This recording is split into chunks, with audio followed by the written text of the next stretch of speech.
Gas cylinder में विस्फोट से आग लगना एक ऐसा खबर है कि आप लोग अक्सर 2 दिन 3 दिन बीच करके कहीं ना कहीं अवश्य सुनते होंगे, अखबारों में सुनते होंगे, यूट्यूब पर देखते होंगे या न्यूज़ चैनलों पर भी देखते होंगे। इस वीडियो के माध्यम से दोस्तों मैं यही आपको पूरा विस्तार से बताने वाला हूं कि गैस सिलेंडर में आग क्यों लगता है, उसमें विस्फोट क्यों होता है, उसके पीछे आखिर कारण क्या है, क्या बचाव हो सकता है। इसके अलावा गैस सिलेंडर का कंपोजिशन क्या होता है, यानी बहुत कुछ आपको जानने और समझने को मिलेगा। दोस्तों अगर खबर की बात करें तो पटना में 25 अप्रैल 2024 को गैस सिलेंडर में एक ऐसा आग लगता है, एक ऐसा विस्फोट होता है जिसमें 6 लोग झुलस जाते हैं और उनकी मौत हो जाती है। इसके अलावा कई लोग घायल भी हो जाते हैं। उसके एक दिन बाद पटना में ही 26 अप्रैल को श्राद्ध कार्यक्रम में शामिल 50 से भी ज़्यादा लोग सिलेंडर में विस्फोट होने की वजह से घायल हो जाते हैं। ऐसी घटनाएं लगातार होती ही रहती हैं। अगर पिछले महीना की बात किया जाए वो भी पटना में ही, तो पटना के सिपारा में 2 सिलेंडर ब्लास्ट होता है, 7 लोग झुलस जाते हैं। तो ऐसा जो खबर है लगातार सुनने को मिलता है। अब देखिए सबसे बड़ा बात ये है कि गैस सिलेंडर का प्रयोग हम सभी के घरों में होता है, तो समझना काफ़ी ज़रूरी है कि आखिर बचाव कैसे किया जाए। चलिए दोस्तों वीडियो की शुरुआत करते हैं। सबसे पहले कलर कम्बिनेशन को देख लेते हैं। जो भारत में एलपीजी यानी लिक्विफाइड पेट्रोलियम गैस का सिलेंडर इस्तेमाल होता है वो सामान्यतः 2 कलर में होता है। एक कलर है रेड कलर जो डोमेस्टिक पर्पस के लिए इस्तेमाल में आता है, जबकि जो दूसरा कलर है वो ब्लू कलर है जो कमर्शियल पर्पस के लिए यूज़ में आता है। रेड कलर वाला सिलेंडर का खाली वजन 15.5 से लगभग 16 किलो का होता है, जबकि ब्लू कलर का जो कमर्शियल सिलेंडर है उसका मिनिमम वेट 19 किलोग्राम का होता है। हालांकि उससे ज़्यादा रेंज, ज़्यादा साइज का भी कमर्शियल गैस सिलेंडर आता है। गैस सिलेंडर का जो कलर है ये भारत सरकार के कानूनों के द्वारा डिफाइन किया जाता है, इसमें किसी तरह का चेंजिंग नहीं किया जा सकता है। अगर लाल कलर वाले सिलेंडर की बात करें तो इसमें मैक्सिमम 14.2 किलोग्राम एलपीजी आता है, जबकि जो ब्लू कलर वाला एलपीजी सिलेंडर है उसमें अप्रोक्स 19 किलोग्राम एलपीजी आता है। अब चूंकि ब्लू कलर वाला गैस सिलेंडर कमर्शियल पर्पस के लिए है, रेड कलर वाला डोमेस्टिक पर्पस के लिए है। रेड कलर वाले गैस सिलेंडर का इस्तेमाल कमर्शियल पर्पस के लिए नहीं किया जा सकता है। अगर ऐसा कोई करता है तो वो गैर कानूनी होगा, लेकिन फिर भी ऐसा किया जाता है। तो ऐसा होने से नुकसान किसको है? ऐसा होने से नुकसान आम उपभोक्ता को है, क्योंकि उनके लिए जो नंबर ऑफ सिलेंडर है वो कम पड़ जाता है। क्योंकि कोई भी जो कंपनी है, जो एलपीजी प्रोवाइडर है, एलपीजी गैस और एलपीजी सिलेंडर प्रोवाइडर है, वो एक fix number of LPG cylinder he market में उतारता है, क्योंकि उसको पता है कि हमारे पास कितने रजिस्टर्ड कस्टमर हैं। दोस्तों बनावट के आधार पर एलपीजी गैस सिलेंडर को 2 भागों में बांटा जा सकता है। आप तस्वीर में देख सकते हैं, यहाँ 2 तस्वीर है।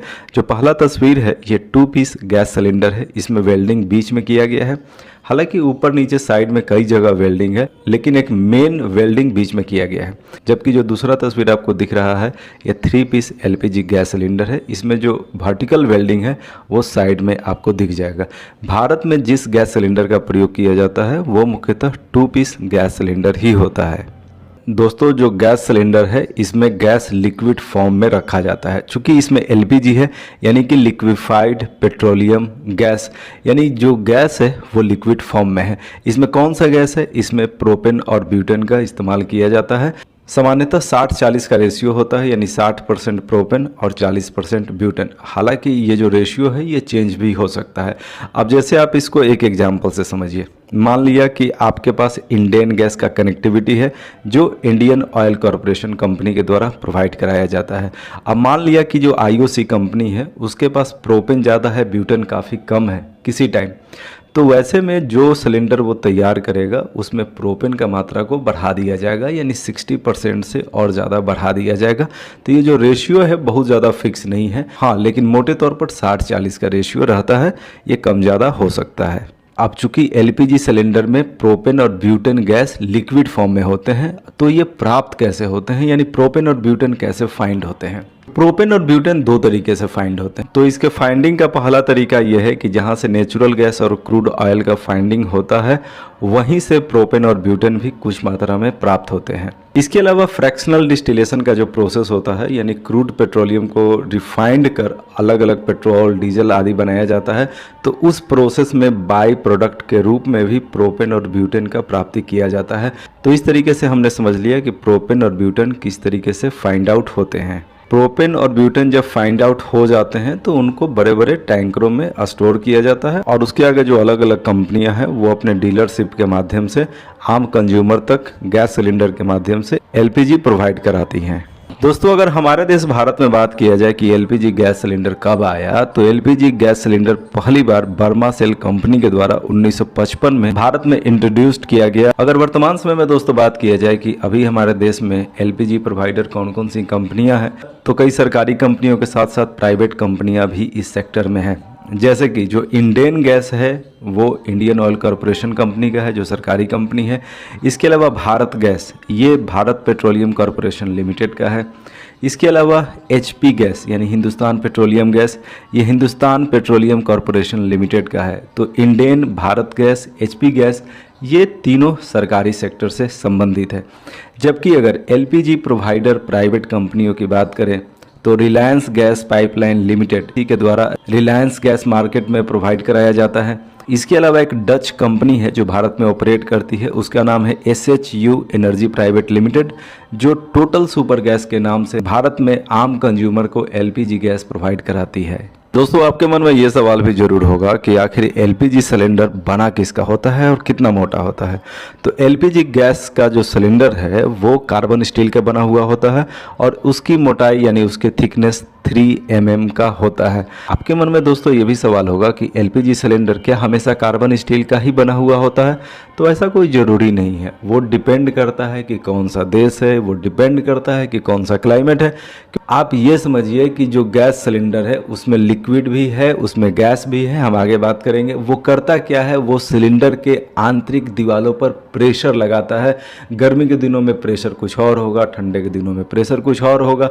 तो कहने का मतलब है क्लाइमेट एक ऐसा फैक्टर है जिसके अकॉर्डिंग गैस सिलेंडर का मैन्युफैक्चरिंग किया जाता है। लेकिन भारत में अगर बात किया जाए, एलपीजी का जो गैस सिलेंडर है वो किसका बना हुआ होता है? तो वो कार्बन स्टील का बना हुआ है। दोस्तों, अभी तक हमने समझ लिया कि एलपीजी गैस सिलेंडर में एक्चुअली में प्रोपेन और ब्यूटेन गैसियस फॉर्म में नहीं होते हैं, वो लिक्विड फॉर्म में होते हैं। अब सवाल ये है कि वो लिक्विड फॉर्म में क्यों होते हैं? दोस्तों, इसको एक एग्जांपल से समझते हैं। ये एक बोतल है, इस बोतल में 1 लीटर लिक्विड प्रोपेन रखा हुआ है। जब आप इस लिक्विड प्रोपेन को गैसियस फॉर्म में कन्वर्ट करेंगे तो ये 270 लीटर प्रोपेन गैस बन जाएगा। कहने का मतलब है 1 लीटर लिक्विड प्रोपेन बराबर 270 लीटर प्रोपेन गैस। यानी प्रोपेन जब लिक्विड से गैसियस फॉर्म में कन्वर्ट होता है तो वो 220 टाइम्स एक्सपैंड हो जाता है, यानी कि 270 गुना ज़्यादा फैल जाता है। और गैस बर्नर से जो गैस निकलता है जिसका आप इस्तेमाल करते हैं वो गैसियस फॉर्म में निकल रहा है, वहाँ लिक्विड नहीं निकल रहा है। क्योंकि जो गैस का सिलेंडर है उसमें 14.2 किलोग्राम प्रोपेन और ब्यूटेन भरा हुआ है और वो भी लिक्विड फॉर्म में है।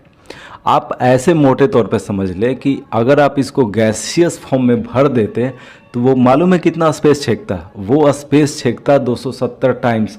तो आप अंदाज लगा ले कि अगर गैसियस फॉर्म में उतना ही प्रोपेन और ब्यूटेन को आपको अगर अपने घर में लाना था तो कितना बड़ा कंटेनर की आवश्यकता पड़ता है, उसका 270 गुना बड़ा कंटेनर की आवश्यकता पड़ता है। यही तो दोस्तों साइंस है। साइंस की सहायता से उसको कंप्रेस कर दिया गया, उसको प्रेशराइज्ड कर दिया गया और उसको लिक्विड फॉर्म में चेंज कर दिया गया, उसके वॉल्यूम को घटा दिया गया।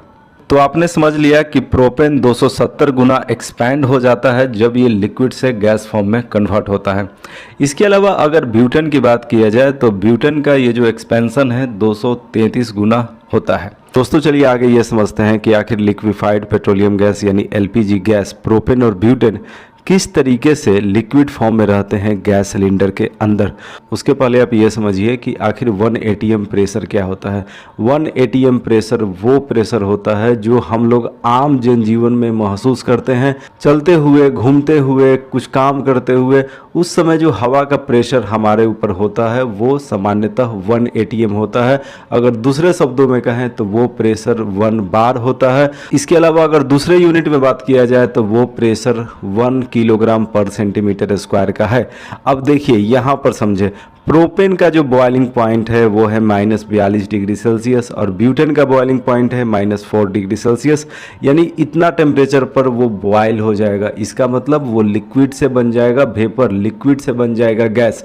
आप इसको ऐसे भी समझें, मान लिया कि सामान्य अवस्था में यानी कि जब 1 atm का प्रेशर है जो सामान्यतः होता है, आपके पास प्रोपेन गैस है। आप प्रोपेन गैस को चाहते हैं कि वो लिक्विड में कन्वर्ट हो जाए, तो इसके लिए प्रोपेन गैस को आपको -42 डिग्री सेल्सियस से नीचे तक ठंडा करना पड़ेगा।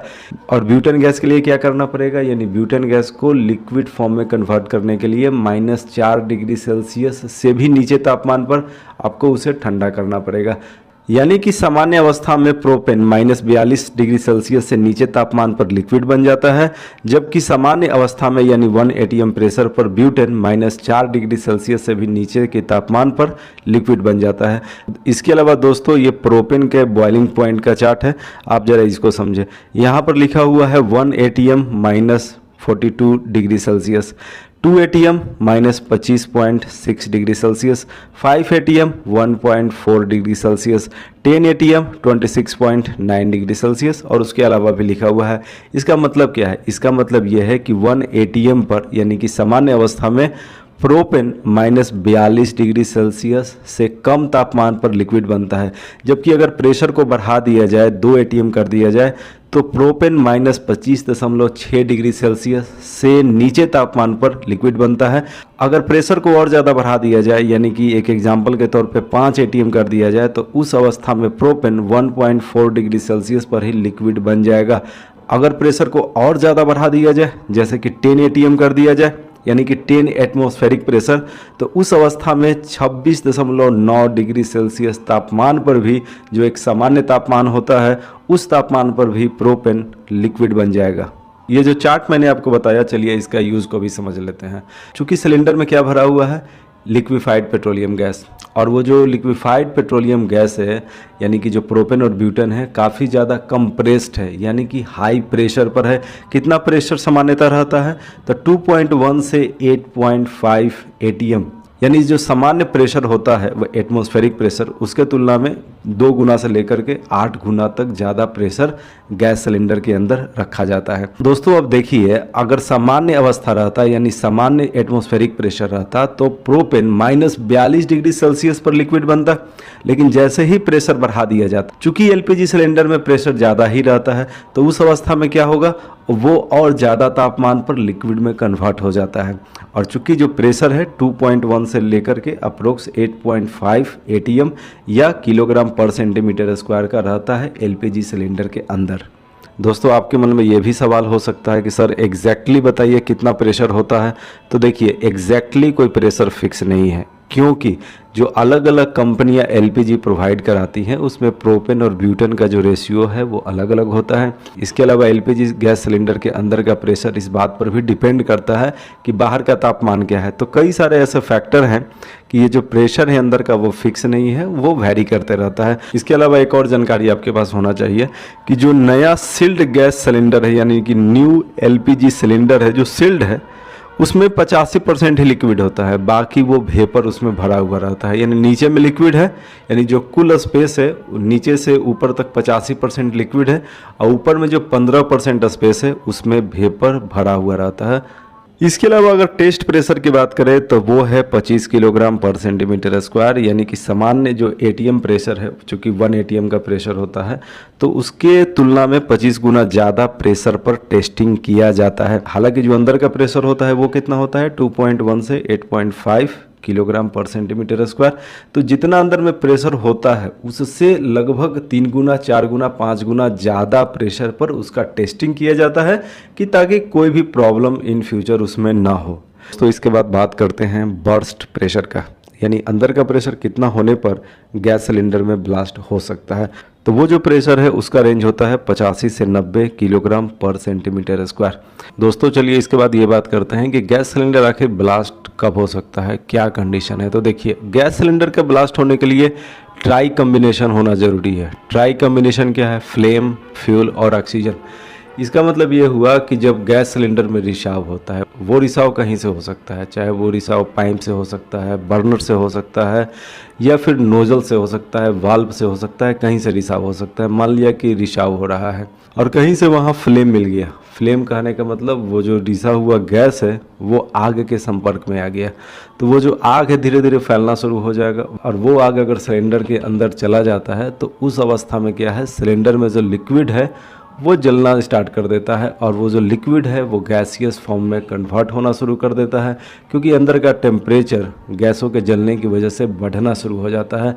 अब जब गैस जलने लगता है, अंदर का चूँकि तापमान लगातार बढ़ना शुरू कर देता है, तो उससे क्या होता है, जो अंदर में गैस है उसका काइनेटिक एनर्जी लगातार बढ़ने लगता है, जिस वजह से अंदर का प्रेशर बढ़ना शुरू हो जाता है। और थोड़ा देर पहले ही मैंने आपको बताया कि एलपीजी सिलेंडर का बर्स्ट प्रेशर होता है 85 से 90 किलोग्राम पर सेंटीमीटर स्क्वायर। तो जैसे ही इससे भी ज़्यादा प्रेशर अंदर में क्रिएट हो जाता है, उसके बाद गैस सिलेंडर ब्लास्ट कर जाता है। दोस्तों चलिए इसके बाद बात करते हैं एक्सपायरी डेट इशू को लेकर के, कि क्या गैस सिलेंडर का कोई एक्सपायरी डेट होता है। आप में से बहुतों को लगता होगा कि उसका एक्सपायरी डेट भी होता है, तो एक्चुअली में उसका कोई एक्सपायरी डेट लिखा हुआ नहीं है। अगर आप YouTube पे वीडियो वगैरह सर्च करेंगे, ख़ासतौर पे शॉर्ट वीडियो वगैरह देखेंगे, तो बहुत सारे वीडियोस में ऐसा बताया जाता है कि ये जो तारीख लिखा हुआ है ये एक्सपायरी डेट है। तो एक्चुअली में ये कोई एक्सपायरी डेट नहीं है, ये टेस्टिंग का डेट होता है। देखिए, जब भी कोई गैस सिलेंडर मैन्युफैक्चर्ड होता है, बनता है, तो उसका 10 साल के बाद टेस्टिंग किया जाता है, और उसके बाद इन फ्यूचर प्रत्येक 5 वर्ष पे टेस्टिंग किया जाता है। दोस्तों अगर डाटा की बात किया जाए तो हमारे देश में वर्तमान समय में जितना भी एलपीजी गैस सिलेंडर है उसका 1.25% का डेली टेस्ट किया जाता है। किस तरीके से टेस्ट किया जाता है, उसके अंदर का जो प्रेशर है उससे 5 गुना ज़्यादा प्रेशर क्रिएट कराया जाता है, जिसको पेन्यूमेटिक टेस्ट कहा जाता है। और इस टेस्ट के माध्यम से ये कन्फर्म किया जाता है कि इस सिलेंडर का आगे यूज़ करना है कि नहीं। कंपनियां इस तरीके से जांच करती है। दोस्तों आपने कोई गैस सिलेंडर लिया, उसमें लिखा हुआ है 21, यानी 2021 में उसका टेस्टिंग हुआ। अब नेक्स्ट जो टेस्टिंग होगा वो 5 वर्ष बाद होगा, यानी कि 2026 में होगा। अब दोस्तों इस वीडियो के लास्ट में ये बात कर लेते हैं कि आखिर सावधानी क्या बरतने की आवश्यकता है, क्योंकि एलपीजी गैस कनेक्टिविटी हम सभी के पास है। तो इसमें खास जो ध्यान रखने वाली बात यह है कि जो गैस पाइप है उसका समय समय पर जांच करना चाहिए, क्योंकि गर्मी के दिनों में एक्चुअली वो सॉफ्ट पड़ने लगता है, तो उसका जांच समय समय पर करते रहना चाहिए। इसके अलावा जो रेगुलेटर है, जो नोज़ल है, जो वाल्व है, उसका भी चेकिंग समय समय पे करते रहना चाहिए कि कहीं लीकेज वगैरह तो नहीं है। देखिए जो एलपीजी गैस है यानी प्रोपेन और ब्यूटेन वो गंधहीन और रंगहीन है, लेकिन अगर लीकेज होता है तो इथाइल मरकैप्टिन जो उसमें मिक्स रहता है उस वजह से एक गंध फैल जाता है, तो वो तो पता चल जाता है, लेकिन अपने तरफ से फिर भी सावधानी बरतने की आवश्यकता है। और जैसे ही खाना बनने का काम कंप्लीट हो जाता है रेगुलेटर को भी बंद कर देना चाहिए। इसके अलावा ये भी ध्यान रखने की आवश्यकता है कि जो गैस चूल्हा है उसका ऊंचाई कम से कम 6 सेंटीमीटर ऊपर हो सिलेंडर के तुलना में। कई बार लोगों के द्वारा ऐसा भी किया जाता है कि जब सिलेंडर में गैस कम हो जाता है तो उसको आरा तिरछा करके जलाते हैं, तो ये उचित तरीका नहीं है, ये खतरनाक साबित हो सकता है। इसके अलावा अगर आग शुरुआती अवस्था में लगा हुआ है तो वैसे में भींगा हुआ कपड़ा उस पर लपेट देना चाहिए, जिस वजह से आग जल्दी ही बुझ जाता है। लेकिन अगर वो आग भयंकर रूप धारण कर लिया है तो वहाँ से जल्द भाग जाना चाहिए, क्योंकि उसमें ब्लास्ट